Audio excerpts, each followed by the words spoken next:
নমস্কাৰ বন্ধু বান্ধৱীসকল, আপোনালোকে চাই আছে মোৰ ইউটিউব চেনেল PS গাঁৱলীয়া ব্লগ। আজি আমাৰ গাঁৱলৈ আহিছিলে ডালিমী এজনী হাতীৰ নাম। এই হাতীজনীৰ নাম ডালিমী হয়। আমাৰ গাঁৱলৈ আহিছিলে নদীত গা ধুৱাবৰ কাৰণে। এতিয়া আমাৰ ল'ৰাটোৱে বোলে উঠো কৰি থকাৰ কাৰণে তাক বোলো এপাক উঠাই দিওঁ। তাৰ হৈ বোলো ভিডিঅ'টো শ্বেয়াৰ কৰোঁ বুলি নহয়, আৰু এটা ভিডিঅ' চিন থাকি যাওক বুলি ভিডিঅ'টো বনালোঁ। ৰাইজসকল কোনে কোনে বা আপোনালোকে হাতীৰ প্ৰতি বুজি পাইছে মোক কমেণ্টত জনাবচোন। এই আহে ভোগটোৱে নৈত গা ধুলে, গা ধুই আকৌ নিজৰ ঘৰলৈ গৈ আছে। বৰ্তমান মাইকীয়া হাতী হয় ডালিমী, সেইকাৰণে তাইৰ নাম আমি ডালিমী বুলি মাতোঁ।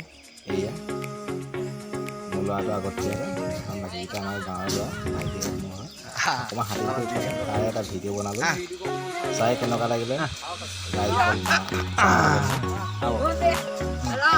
মোৰ ভিডিঅ'টো শেষলৈকে চোৱাৰ বাবে ধন্যবাদ থাকিল। ভিডিঅ'টো লাইক এটা কৰি দিব আৰু লগতে কাষতে থকা ঘণ্টা বটনটো দবাই দিব।